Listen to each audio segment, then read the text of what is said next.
Aloha and welcome to the Savvy Luminary, an astrology podcast for entrepreneurs. I'm your host, Leslie Tagorda. I'm an Aquarius boss woman, a brand designer, business astrologer, and overall business navigator, helping you reach your highest potential using astrology. You're not going to find any fear mongering here.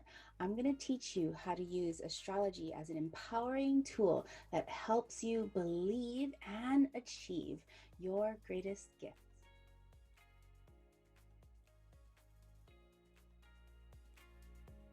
Hey everybody, Leslie Tagorda, your brand astrologer and designer here. Oh my goodness, I've had an exciting, incredible week. I feel on top of the world right now. And so I'm doing my best to really imprint this feeling and this excitement into my being so that, in a couple of days when I'm feeling a little low or when things go back down, I can really remember and bring back this feeling, right? Our feelings, when we get really intentional with them, they are meant to serve us.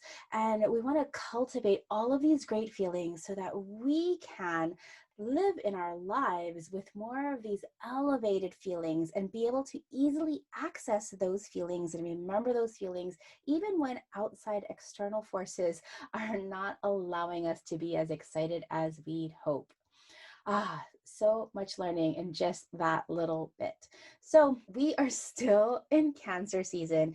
Last week was pretty intense with the sun opposite all of the Capricorn pilot. I'll talk a little bit about that.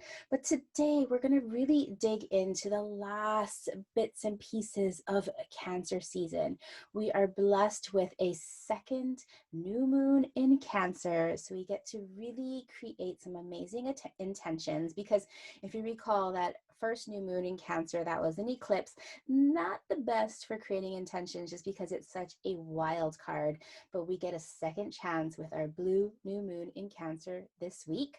So I'm going to spend a lot of time about talking about that. And I'm going to share with you 10 ways to cultivate soft power in your brand. It was only a few years ago that I learned about soft power. And it wasn't until very recently that I really understood and embodied the power of soft power. As you can imagine, it's not the kind of hard power that we are taught to appreciate in our current capitalistic patriarchal society. I digress. So today we're going to be talking all about this new moon in Cancer, what it means for you, how you can set some intentions for yourself around emotional structures in your business so that you can up level and awaken. We're going to go through 10 ways to cultivate soft power in your business. And we'll be talking a little bit about the astrology for next week. Next week, gratefully, still a little bit quiet, except we have one huge shift. We have our sun moving into Leo season. Excellent. So, if you're kind of over all of this deep healing and deep caring, we are moving over to Leo season, and you get to shine your light and dry out all of your handkerchiefs and move on to the next level. So let's get started. But before we get started, I'd like to read a testimonial from a client. It's so important for us to celebrate and recognize our successes and our contributions. So I like to make it a habit in my, my membership and my free Facebook group every Friday. I ask people, how did they add value in their work and their businesses this week, as well as what are they grateful for, right? The more we cultivate and celebrate our wins, the more tapped in we can be to the flow of abundance. So today's testimonial comes from an amazing client. We had an Astro Brand reading earlier today. She is Karen Marzek. And oh my gosh, it was such a lovely time having a reading with her. And she says this: "You are incredible. You kind of blew my mind with moving my son into the 12th house. That feels so effing wonderful to me. I wasn't ever able to completely embody my son in the 11th. When you moved it into the 12th, I was like, yes, this is me. It feels like home. Also, when you said that I probably feel like, am I even a Capricorn? You nailed it. Thank you for seeing me. I want to tell you also that I really appreciate the energetics you bring to your work. There's a lot more going on than the technical reading of the chart. I value and honor that. I see your gifts and offer a deep bow of respect and appreciation. Oh my gosh, thank you so much, Karen. It's a delight reading for you and for other people like you because you're so open to receive. And when that channel is opened between me and you, magic happens. So if you want to leave me a review for this podcast, if you found it in any way helpful, please head over to Apple Podcasts or Stitcher and leave your rating and review. Each rating, review, and subscription elevates the algorithm of this podcast so it gets into more listeners' ears. I want to start today with just diving into this second new moon in Cancer. I'm calling this the blue new moon. If you want to see a chart of the new moon in Cancer, the second one of our season, please jump over to the show notes on thesavvyluminary.com and you can see the amazing, powerful chart for new moon in Cancer that happens on July 20th, 2020. So 7202020, sending numerology there. And it's on Pacific time it happens exactly at 10:33 a.m. where the sun and the moon meet exactly at 28 degrees Cancer. And it's pretty incredible when you see this chart. So with this chart, the new moons are always when the sun and the moon are at the exact degree. But when you look at this chart, if you didn't really notice the energies, you might mistake it for a full moon chart, where the full moon is, right, if you remember, the opposite, where the sun and the moon are on the opposite ends of the chart with the earth in the middle, and it's this pull like a seesaw between the moon and the sun during a full moon, right? But with a new moon, with the sun and the moon meeting in the sky, this particular new moon in Cancer that we have, there is a seesaw, a tugging and a pulling with the ginormous Capricorn pileup that has been happening for this entire year. Right, this astrology of a revolution, we started back in January with Saturn and Pluto meeting in the sky. I've been talking about this for a while and how this was kind of like the very beginning bookend of this really epic year of cosmic shifts. So now in the middle of the year, as Saturn and Jupiter and Pluto are all going retrograde, they are highlighting that degree in the sky, that degree in Capricorn, where they met initially in January. So you can feel like this is just like this wonderful astrologer that I love and adore. Her name is Pam Gregory. She's an astrologer from the UK. She has this lovely energy. And what she says is like, this time that we're in mid-year right now is like an echo of what was happening back in January.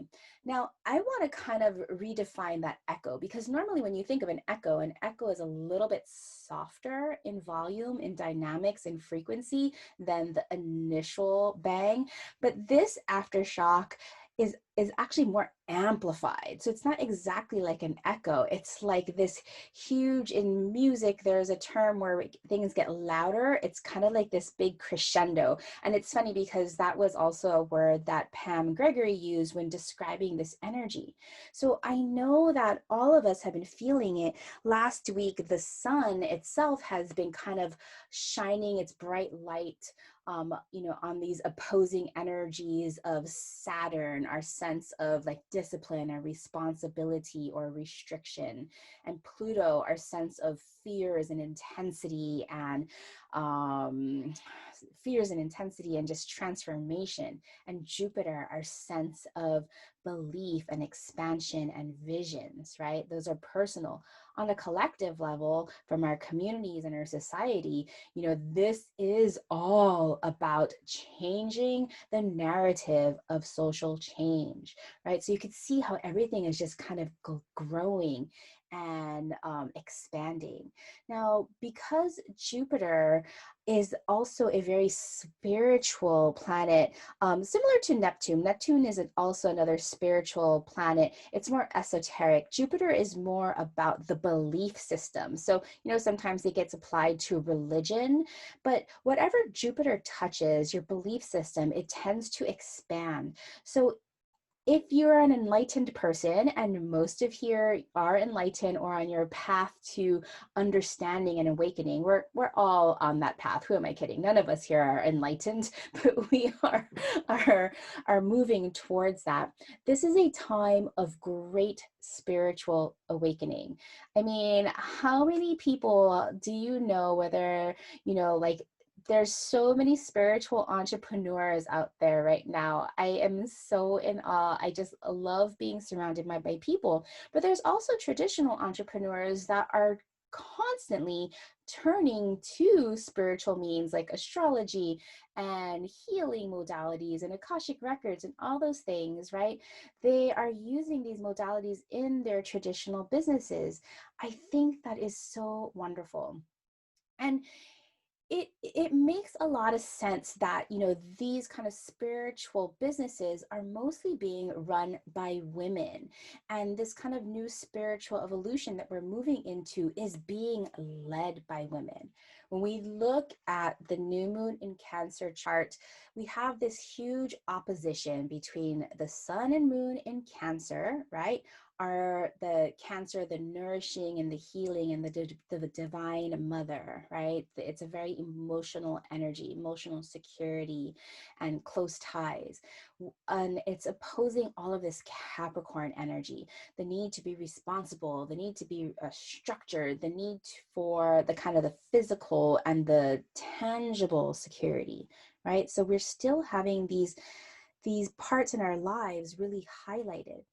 Now, there's two other goddesses here kind of forming what is called a grand cross. I won't get into the technicals of it. If you want to learn more, just DM me. I'm happy to talk about it more, but this is a little bit more technical. I don't need to go there. All I need to tell you is that we have space being held by several goddess archetypes. These new archetypes, these new goddess archetypes are kind of bringing up the divine feminine in our world. It's like when when astrologers bring in new goddess energies or new archetypes into the fold of all of the different energies in astrology, it means that we as a collective, we as humanity are ready to understand and receive those energies. So the two goddesses that are holding space for this epic new moon, the second new moon in Cancer, right? You can feel the specialness, the gravity of it, like why this is so important. Holding it on opposite ends, pulling and supporting this pivot so this tension doesn't break, are two goddesses, the goddess Eris, and she's the goddess of discord, and the Hawaiian goddess Haumea. I think that this is so beautiful. I just want to read to you a description of the goddess Haumea. This is a description that's written in my professional version of Time Passages, but I wanted to read this.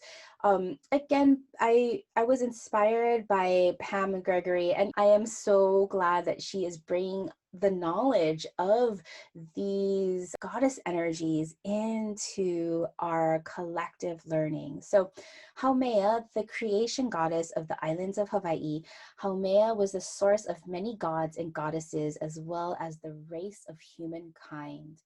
Pele, Hi'iaka, Namaka, Laka, and many others were her offspring. Her skill at childbirth is recounted in countless stories. Children sprang from different parts of her body, Hi'iaka from her mouth, Namaka from her breasts. She rules over fertility and childbirth.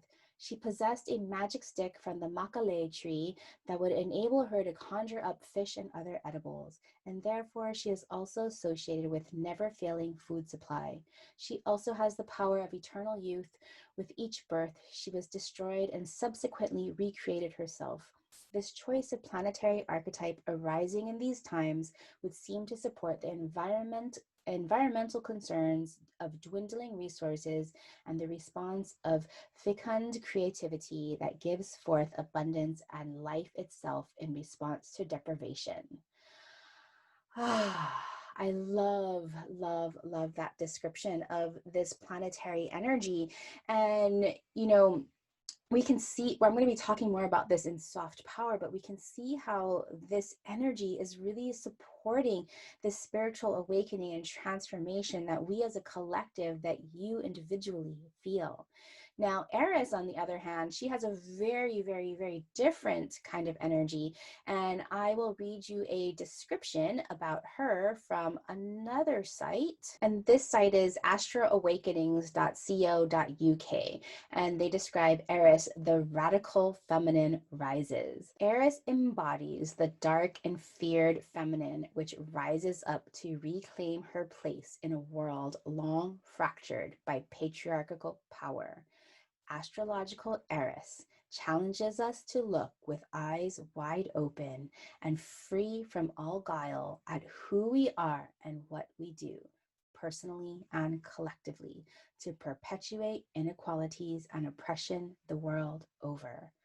Holy smokes, right? This is a description again from astro-awakenings.co.uk. I'll put the link in the show notes if you want to take a look more about Eris. But can you just feel the palpable power of the transformation that is going on, that is being called to be led by feminist entrepreneurs, right? I know almost all of you here fall into that category. So I want to give you the permission to know that this is the right time. We are here at the right time.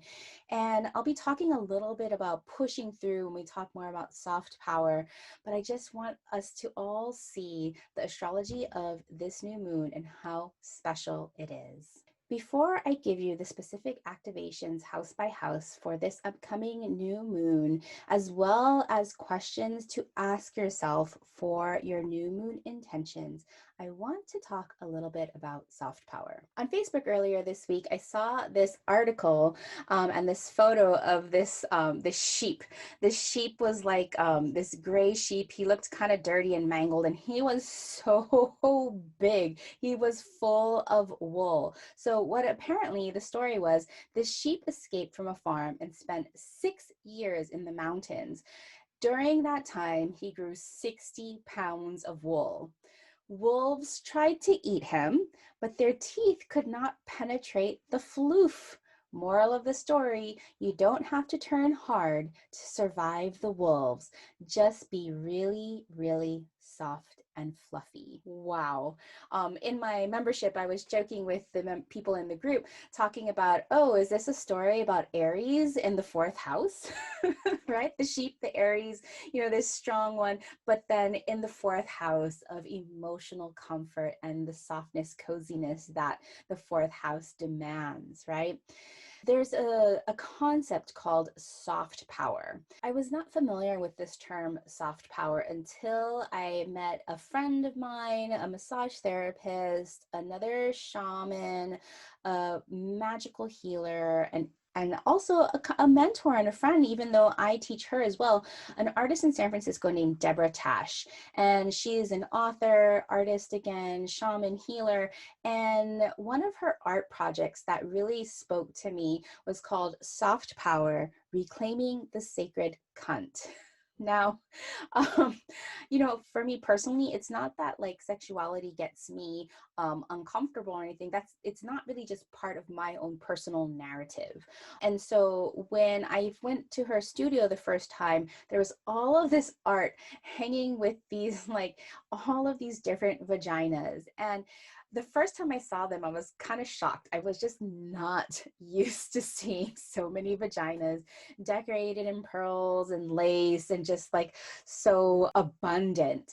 But Deborah Tash introduced me to this idea of soft power. And over the years, I have really learned what an amazing tool soft power can be. And, especially because we live in this kind of this system, this patriarchal system, this capitalistic system, we as women, I've talked about this before, have been taught to turn off our soft power or to not appreciate our soft power.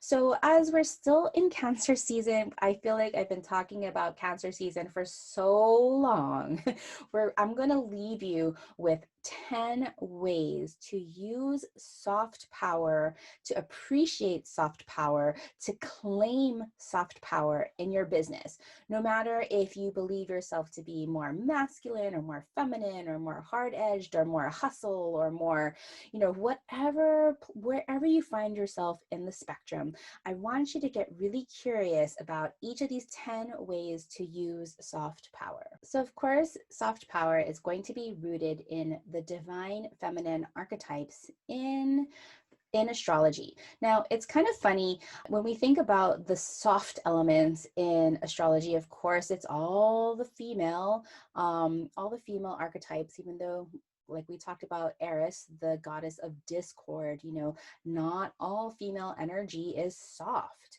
But in traditional astrology, we have the moon, we have Venus, we have Cancer, we have Libra, and Taurus is kind of like the soft receptive powers. So I'll quickly go through 10 strengths of soft power. Number 1, power of emotion. You've heard me talk about this a bunch in the previous episodes, all about the moon. And if you follow me on Facebook group, I've been talking a lot about soft power. When I'm working with a client, or even when you're working with a client, those tears that come up, that well and that wave of emotion that comes forth when you feel really motivated, when something feels really important. Oh my gosh, our emotional sense is so powerful, right?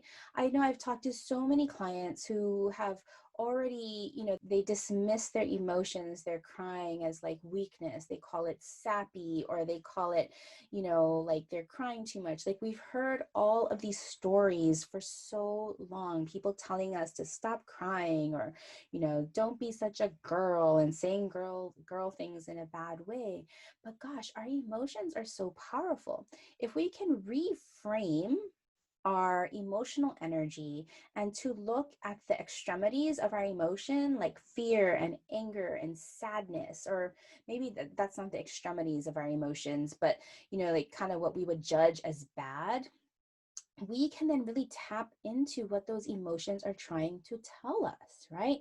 If tears are coming up, tears come up from any extreme emotion: happiness, sadness, joy, excitement, right? If tears are coming, you know that you're moving in the right direction, right? Now, when anger, right, we also have, we judge anger. I know I do too. Now, anger is super, super important because it draws boundaries. And anger is to be used in constructive ways, not in passive aggressive ways, not in violent ways. It's easy to turn anger and just be like just this flat, like, no, that is not okay. Now, there's a difference when you're screaming and yelling at somebody with this very like little trigger. Like, that's not a good use of that emotion. But this is where we get to just get curious, right? If you tend to get really angry, that's okay. Understand where that anger is coming from. Get curious. What triggers it? And see if you can then transmute that energy, because that is powerful energy, into something constructive. Number 2, power of intuition. Similar to emotion, intuition is something that we have been taught to not trust. And gratefully, more and more people are learning to tap into their intuition, whether you call this your gut or your spidey sense or your higher self, or however you access your intuition. This is something that over your lifetime, I hope that you learn to tune into and really cultivate that connection. You might have heard me mention earlier about intuition not really having an emotional charge. And so sometimes when an emotion like fear comes up, we may question, like, how do we know if this is an emotion or our intuition?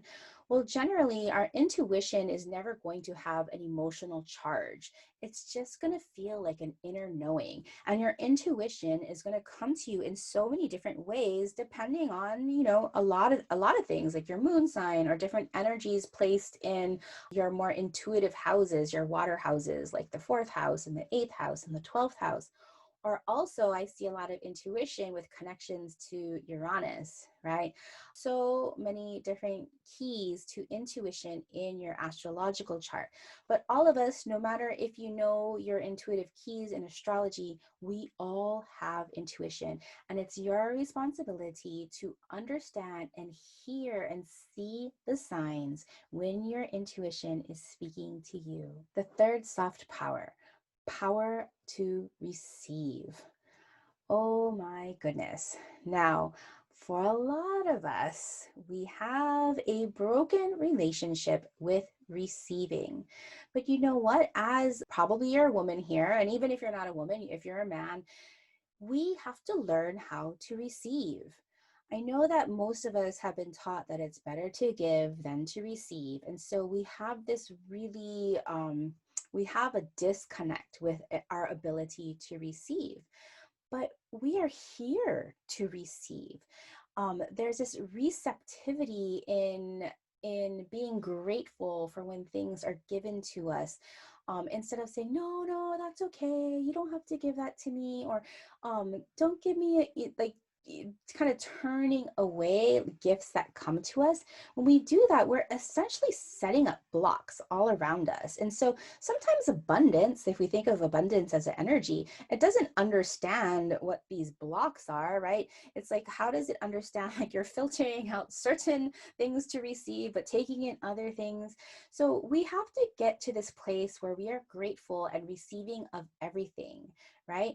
Receiving and giving are a two-way street. So if you're here giving, giving, giving, giving, I want to make sure that you're also, on the other hand, really being open to receiving, receiving, receiving. Another soft power is power of accepting. Now, the power of acceptance means accepting and acknowledging all aspects of your being, of your business, of your life, all the ones that you judge as good, as bad, and really getting truthful and facing how you feel about them. Now, the power of acceptance is not weakness. Like, I hope that you see that all of these soft powers are not weaknesses, but the true power of acceptance is your first step to looking at something and deciding whether or not this can be changed or not. And if it can't be changed, how do you change your perception of the experience or the happening? And if it can be changed, how do you empower yourself to make that change? So from this site, hopegrows.net, it says that the true power of acceptance is the first step towards making substantial change. For those who want to transform how they look at their life or circumstances, acceptance is not admitting defeat. It opens the door to fully understand how you feel about your life and for concrete ways to make a change. It allows you to stop ignoring. I think that's so beautiful. The next soft power is power of creation. Yes, as women, we have the ability to naturally create. I mean, as all humans have the ability to naturally create. But women in particular, because we have the ability to reproduce, we have an innate power to create, to regenerate, to continue creating over and over and over, as well as to like bring things back into, we talk about moon phases, bring things back into the soil to compost and recreate. So earlier when I was talking about the goddess of Haumea, to me, this power of creation, this is not a clean process, right? Thinking about if anybody here has had a child or have gone through the birthing process or witnessed the birthing process, you see how it's so extremely messy. But from that messiness comes life, comes creation. And this is a soft power. This is not a hard power. Can you imagine if this was a hard power, how brittle and fragile it would be? But no, it is messy and it is strong and it is soft. Another soft power is the power of evolution. Similar to the power of creation, the power of evolution just allows us to be able to give ourselves permission to know that we are never done growing, never done perfecting, never done polishing. I love this idea of evolution. It takes the idea of mistakes and failures out of the equation because we only learn and do and gain clarity through action. I know that a lot of us here, and me included, I've gotten over this gratefully, but I was stuck in this kind of perfection mode, this thinking about it. I wouldn't take action until I thought that everything was perfect. I didn't see that we are always in draft mode. So if you can give yourself to understand and utilize the power of evolution, what could you just bring out into the world in its perfectly imperfectness right now? And as you work through it and refine it, it'll get to that next level. Until the next time you work and refine it, it'll get to the next level. Gosh, I've been on this process, my entire life, and I am so glad I didn't get stuck a few years back and try to make everything perfect before I decided to release things into the world. Another soft power, power to stretch. Oh my goodness. There's so many ways to this power to stretch, right? A lot of us, if we don't stretch ourselves regularly, we get tight. We get into this place of discomfort so that every time we try to stretch again, it might become sore. So, thinking about your classic examples of just like being in your body, if you practice yoga, I love yoga. And I am not the most nimble person, but I love the feeling of a good stretch. Health practitioners and doctors are finally understanding that to be healthy and to be strong and to be mobile isn't about being hard. It's about being soft and stretchy, right? There is under our skin, there is our fascia. And only now are we learning about that network of fibers, our fascia, that holds everything together, that enables us to be very, very healthy and to be flexible and to be mobile. So what does the power to stretch feel like for you in your business? Do you have the power to be flexible and nimble? Do you have the power to reach just a little bit further than you thought you could, or extend yourself, or achieve more than just going for that extra, extra, extra, right? I want you to find your power of stretch and surprise yourself with how far you can go. Another soft power is the power to be kind. Oh my goodness. If you spend a lot of time online, there's all kinds of versions of kind, right? You can sense the people that are just being kind of fake kind. And then there's the people whose brands are built on not being kind. But there is something special about being kind. One of like my favorite friends and another inspiration, another visionary is a friend of mine, Asha Frost. She is a medicine woman. And, we were talking about our brands the other day, and somebody was asking her to be more of an activist and to really take a stand. And while she does have values and she does take a stand, she doesn't feel like it's not in her nature to, be black and white and to be exclusionary or anything like that. We were talking about her unique power to be kind.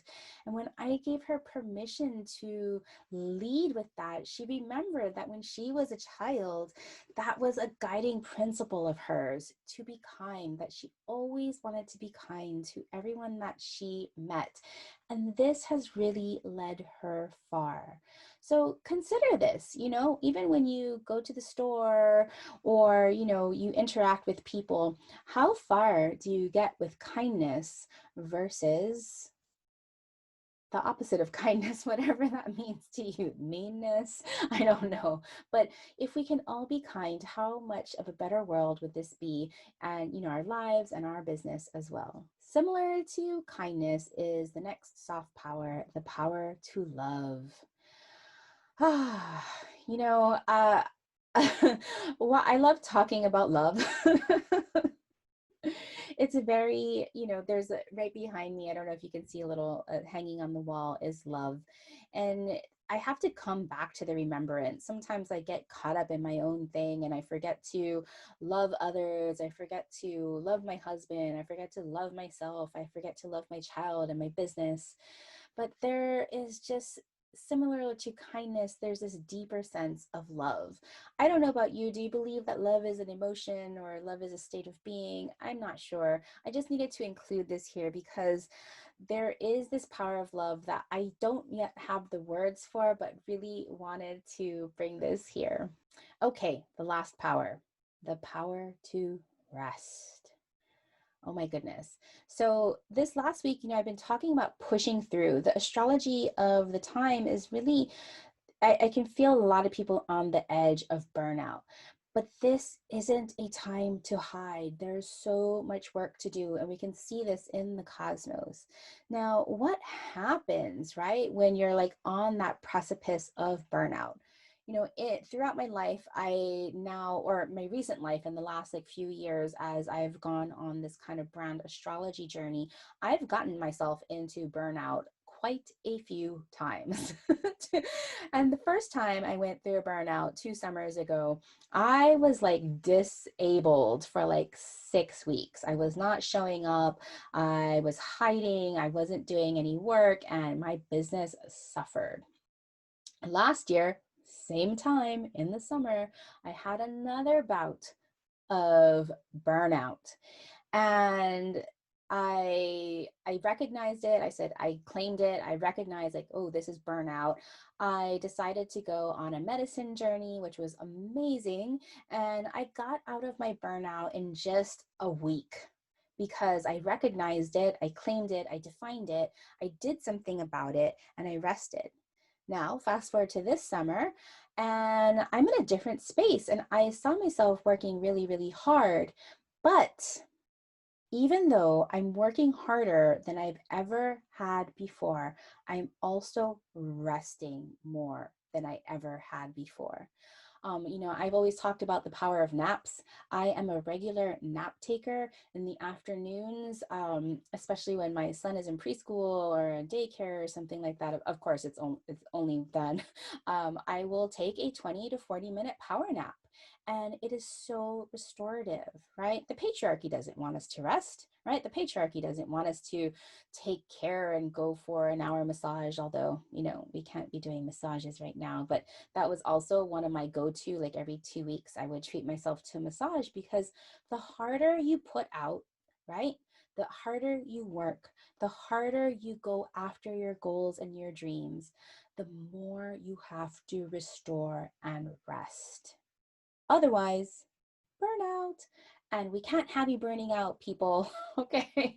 We can't have you burning out because there is so much spiritual awakening to do in our lives, in our collectives, in our businesses. Anyway, I would love to know what you think about soft power. So if you want to know what is activated in your natal chart for this new moon in Cancer, this blue second new moon in Cancer, you can head on over to thesavvyluminary.com and head over to the show notes or find on social media. I'll be posting the different activations.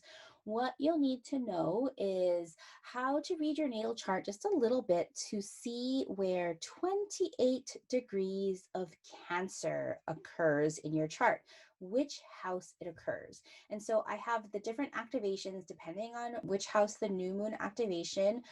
It'll tell you which part of your business you need to set your intentions in for this next cycle. I hope that made sense. In any way, if you don't know where 28 degrees of Cancer is in your chart, that's fine. Trust your gut. You can look at each of the 12 house activations and choose which one resonates with you the most. Again, we're still in Cancer, and this ultimately at the foundation is talking about your emotional security, right? We've been talking about healing, we've been talking about nurturing, we've been talking about boundaries, but because it's opposite Saturn, and the possibilities of Jupiter and the intensities of Pluto, I want to give this a little bit of structure, your emotional boundaries. So here are 4 questions to ask yourself this second new moon in Cancer. 1, what boundaries, structures, habits do you need to create in your emotional life to achieve your success? What inner narrative needs to change and be more empowering? What self-assurances can you give, make, create for yourself? And what needs to be created in your business to provide you the emotional and physical security you desire? Again, you can find these questions in the show notes. If you are a Patreon member, I will have a new moon ritual intentions worksheet. It's going to have all these questions. It's going to have the 6 steps to creating your own new moon ritual. If you want more information on how to create your own new moon ritual, you can always go back to the very beginnings of this podcast to episode number 5 called New Moon in Pisces. And I give you the 6 steps to creating a business ritual to harness the energy of the new moon. So astrology of the week, we are still in this kind of build up until the end of the year. There is one big shift for us next week, and we are finally leaving Cancer season. The sun will move into Leo on July 22nd.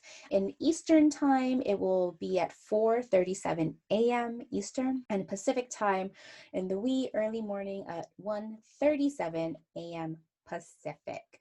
So sun enters Leo for all of us on July 22nd. So, oh my goodness. So if you want to work with me, gosh, there are so many ways to work with me right now. And I feel like I've created so many different ways. If you want to join me in my free Facebook group, you can find me at the Savvy Luminary. Again, it's a free Facebook group, Astrology for Entrepreneurs. I put a lot of astrology prompts. I go there live to talk about the different transits of the day. The community is amazing. So many driven spiritual entrepreneurs looking to use the stars. Now, if you head over to patreon.com and then look up the Savvy Luminary, I have 4 levels there. Everything from $4 to $30. You can get printable monthly calendars, these new moon intention worksheets, astrology trainings, replays of premium workshops, and more. Oh my gosh. So please consider supporting this podcast and becoming a member of Patreon. That's a very inexpensive way to work with me. If you want to take that next level and you're ready to invest in an Astro brand reading, these are one-on-one readings that you can buy a single session or a multiple session, depending on if you want some coaching and you want to workshop a project, or you just want to really understand your natal energies that you need to bring into your brand visibility. You can head over to thesavvyluminary.com/astrobrand, ASTROBRAND, to schedule a reading with me. Next up is my membership, Luminary Rising. It is a fantastic community of spiritual entrepreneurs. We have a library of all of my crystallized brand trainings. We have monthly implementations. We have monthly new moon circles. We have so many different trainings and Q&A sessions. It's a small group coaching, a wonderful platform if you love to work in community. And for you ultra high achievers, this is what made my week so amazing, is because I finally discovered how I am meant to really shine and serve. And this is called Luminary on Call. It's for high achieving busy bee entrepreneurs who want star powered growth. We start with an astro brand reading. I then create a 90-day report with all of your power dates and all of your activations, looking at your unique personalized astrology. This is not just like general one fits all astrology. I just digest it all for you, tell you the energies to get curious with. You don't have to know anything about astrology. I give it all to you. It comes with 2 follow-up Astrobrand sessions, as well as a weekly Voxer access to me. So it is a dream come true. If you have a wish of having your own personal astrologer, I am super excited to release this new offering called Luminary on Call. So if you go to thesavvyluminary.com/on call, ONCALL, all one word, you can find out more about working with me. Well, that's all I have for today. Next week, we will be talking about Leo, the ruler of Leo, the sun, and how we are meant to create opportunities for ourselves in our business so we can express our creative, radiant self through our sun, or the soul of our brand. All right, this is a big episode. Thank you for sticking with me all the way to the end. Until next week. Bye. Mahalo for listening to this brand new podcast. If you enjoyed learning about astrology for entrepreneurs, help me spread the word by sharing this podcast with your business besties, and hop over to the Savvy Luminary for links to episode notes and our free Facebook community where you can send me questions about astrology or branding, as well as connect with other like-minded businesses.